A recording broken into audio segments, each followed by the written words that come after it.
Assalamualaikum warahmatullahi wabarakatuh. Halo Sobat Otomotif, perkenalkan nama saya Jeki Effendi, NIM 2007345. Saya merupakan salah seorang mahasiswa di jurusan Teknik Otomotif di Universitas Negeri Padang. Saat ini saya sedang berada di sebuah bengkel di daerah sini. Saya dalam rangka untuk menyelesaikan tugas observasi kuliah Teknologi Ototronik. Oke, pada kesempatan kali ini ada 3 materi yang akan kita bahas. Yang pertama ada SRS airbag, kemudian EPS, dan sistem EV pada mobil. Oke, untuk pembahasan yang pertama yaitu SRS airbag. Apa itu SRS airbag? SRS merupakan singkatan dari Supplemental Restraint System. Adalah sebuah sistem pengaman pada mobil yang berfungsi, yang terpasang pada mobil yang dapat melindungi para pengguna mobil dari benturan ketika terjadi kecelakaan. SRS sendiri merupakan singkatan dari Supplemental Restraint System. Artinya, fitur ini bersifat pendukung dan bukan bersifat utama untuk menyelamatkan penumpang yang saat terjadi kecelakaan. SRS airbag pada mobil memiliki fungsi utama sebagai pelindung pengendara mobil dari benturan ketika terjadi kecelakaan. SRS airbag yang berbentuk balon nantinya akan memberikan jarak antara pengguna dengan komponen mobil ketika mobil tiba-tiba menabrak. SRS airbag sendiri juga berfungsi untuk melindungi pengendara dari benturan, luka hingga cedera ketika terjadi sebuah kecelakaan. Yang mana jika hanya menggunakan sabuk pengaman, itu tingkat keselamatannya yaitu 45%. Dan kemudian jika ditambah dengan SRS ini ditambah lagi 15%. Sehingga ketika keduanya digunakan maka tingkat keselamatan menjadi 50%. Kemudian yang selanjutnya yaitu komponen SRS airbag. Yang pertama ada crash sensor. Crash sensor itu terletak pada beberapa titik pada mobil. Ada di depan, kemudian ada juga di bagian samping untuk crash sensor ini. Crash sensor ini berfungsi untuk mendeteksi terjadinya kecelakaan berdasarkan getaran yang dihasilkan, biasanya lebih dari satu. Kemudian yang kedua adalah SRS Control Module. Ini akan menganalisa tingkat keparahan kecelakaan berdasarkan getaran-getaran yang dikirimkan oleh sensor. Ketika yang mana analisa ini nantinya akan dijadikan sebagai patokan untuk mengaktifkan inflator airbag SRS ini. Kemudian yang selanjutnya yaitu ada back inflator. Back inflator ini akan mengembang ketika dialiri arus listrik setelah dianalisa oleh kontrol modul. Selanjutnya yaitu cara kerja SRS airbag. Crash sensor pada SRS mengirim sinyal berupa getaran, berupa nominal tegangan yang akan dikirimkan ke kontrol modul. Besarnya nominal tegangan tergantung pada besarnya getaran yang diterima kendaraan ketika terjadi benturan. Sinyal ini kemudian dikirim oleh sensor ke kontrol modul untuk dianalisa. Jika sinyal yang dikirim oleh sensor ini kecil ke kontrol modul, maka tidak akan terjadi pengembangan pada back inflator ini. Sebaliknya jika nominal tegangan yang dikirim oleh sensor itu besar, sehingga kontrol modul mendeteksi adanya kecelakaan dan langsung mengirim arus listrik ke igniter pada inflator. Sehingga inflator akan mengembang. Kemudian selanjutnya yaitu ada jenis-jenis airbag. Yang pertama yaitu ada drive airbag, yaitu airbag yang berada di roda kemudi. Kemudian ada side airbag yang terletak pada samping atau di bagian-bagian tepi-tepi pada mobil. Kemudian ada passenger airbag yaitu berada pada dashboard mobil. Kemudian yang terakhir adalah curtain airbag yang terpasang biasanya pada atap mobil. Oke, untuk materi selanjutnya yaitu adalah electronic power steering atau EPS. Ada 2 jenis power steering yang ada pada mobil saat ini. Yang pertama itu ada HPS dan kemudian ada EPS. HPS itu adalah hydraulic power steering, yang kemudian ada EPS. Yang kita bahas sekarang adalah EPS, yaitu electronic power steering. EPS adalah teknologi power steering yang bekerja secara otomatis, yang bekerja secara elektrik menggunakan motor listrik. EPS diciptakan untuk menggantikan dan menyempurnakan HPS, yang mana HPS ini bekerja menggunakan tekanan hidrolik yang cenderung membebankan mesin dan boros konsumsi bahan bakar. HPS ini mengubah dan mengalihkan sistem hidrolis ke elektrik. Alasannya agar tidak membebani mesin dan tidak boros bahan bakar. Itu ada komponen umum untuk EPS. Yang pertama yaitu ada kontrol modul. Untuk kontrol modul biasanya terletak di bagian dalam sini yang bertugas untuk mengatur kerja EPS. Kemudian ada torque sensor yang berada di kolok setir, memberitahu kalau setir sudah mulai diputar oleh pengemudi. Kemudian ada clutch yang berada di antara motor dan batang setir yang menghubungkan dan melepas motor dengan batang setir sesuai kondisi. Kemudian ada noise suppressor yang mendeteksi mesin sedang bekerja atau tidak. Kemudian ada onboard diagnostic display, yaitu indikator panel instrumen yang menyala jika ada masalah pada EPS. Kemudian yang selanjutnya itu ada vehicle speed sensor yang biasanya berada terletak pada gearbox yang berfungsi untuk mendeteksi kecepatan mobil. Kemudian ada motor elektrik yang untuk pada mobil ini terletak pada bagian bawah yang berfungsi langsung untuk meringankan kemudian cara kerja electric power steering. Ketika mesin hidup, noise suppressor akan memberi informasi ke kontrol modul untuk mengaktifkan motor listrik, dan clutch pun langsung menghubungkan motor dengan batang setir. Kemudian torque sensor memberi informasi ke kontrol modul ketika setir mulai diputar sejauh dan seberapa cepat putarannya. Dengan informasi tersebut, kontrol modul segera mengirim arus sesuai dengan kebutuhan ke motor listrik, sehingga motor listrik memutar gigi kemudi, dan dengan begitu proses memutar setir menjadi ringan.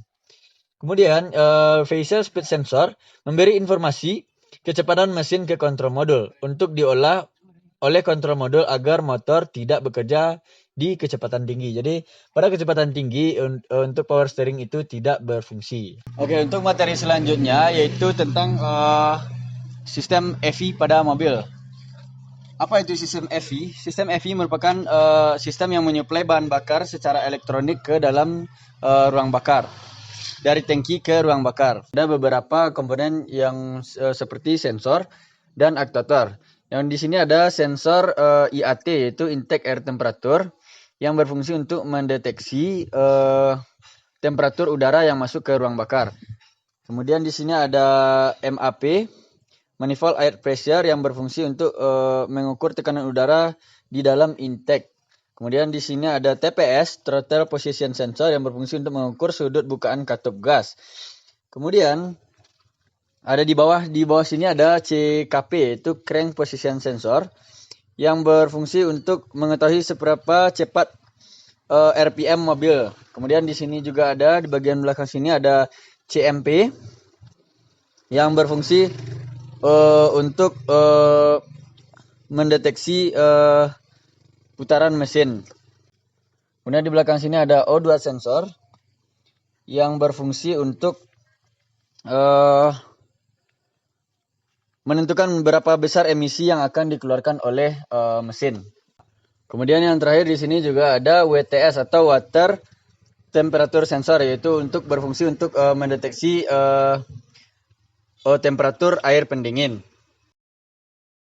Kemudian untuk modulnya di bagian dalam dashboard ada ECU yang berfungsi untuk sebagai otak dari sistem EV ini. Untuk aktuator yang ada pada sistem EV pada mobil ini, yaitu ada di sini ada injektor yang berfungsi untuk mengkabutkan bahan bakar ke dalam ruang bakar. Kemudian di sini ada ESC, yaitu atau idle speed sensor. Kemudian di bagian sini ada ESA atau Electronic Spark Advancer, yang berfungsi untuk mengatur waktu pengapian pada mesin. Baiklah, untuk perawatan pada sistem ototronik ini, sekarang kita sudah bersama salah seorang mekanik di bengkelnya. Dengan siapa, Bang? Kiki. Oke, baik Bang Kiki. untuk perawatan apa saja yang perlu kita perhatikan pada sistem SRS airbag ini, Bang? Airbag ini seharusnya tidak memerlukan perawatan khusus seperti mesin yang harus ganti oli pada umumnya ya. Jadi yang terpenting itu arus listrik pada mobil yang mendukung sistem kerja airbag ini. Jadi arus listrik pada mobil harus dalam keadaan normal dan baik, tidak soak dan tidak ngedrop. Perawatannya hanya perlu kita perhatikan sistem kelistrikannya ya, Bang ya. Apalagi itu selain sistem kelistrikan, apalagi yang perlu kita perhatikan dalam sistem SRS airbag? Jadi jika posisi kontak on, pastikan lampu indikator airbag ini menyala kemudian mati. Dan jika lampu indikatornya menyala lagi, berarti alasan pada sistem airbag ini. Oke, baik. Berarti yang perlu kita perhatikan selanjutnya yaitu lampu indikator yang ada pada odometer di mobilnya. Jadi ketika kunci kontak di on kan, itu harusnya lampu indikatornya itu mati. Dan atau ketika kunci kontak on ini lampu indikatornya tetap hidup, berarti sedang ada masalah, begitu ya, Bang ya? Iya, betul. Ini sudah mengembang atau sudah digunakan, sebaiknya harus diganti dengan penggantian dengan yang baru. Berarti tidak bisa dipakai lagi yang ini ya? Ya, tidak bisa lagi, harus diganti dengan yang baru ini. Kemudian untuk pada sistem EPS nih, Bang. Untuk di sistem EPS ini, apa saja yang perlu kita perhatikan dalam perawatannya? Kalau untuk power steering yang elektrik ini, perawatannya juga mudah karena tidak memerlukan pergantian minyak seperti power steering yang tipe hidrolik. Palingan kita hanya perlu menghindarkan dari air karena sistem ini sangat sering terjadi kerusakan pada power steering. Berarti kita harus menghindarkan sistemnya dari EPS ini dari air ya, Bang? Ya, betul. Apalagi kalau kita misalnya di lewat jalan banjir, itu sangat berbahaya atau? Iya, kalau sebaiknya di jalan yang banjir atau tidak rata, seharusnya kita bisa pelan karena sistem EPS ini sangat mudah rusak. Jadi sebaiknya hindari melewati jalan banjir.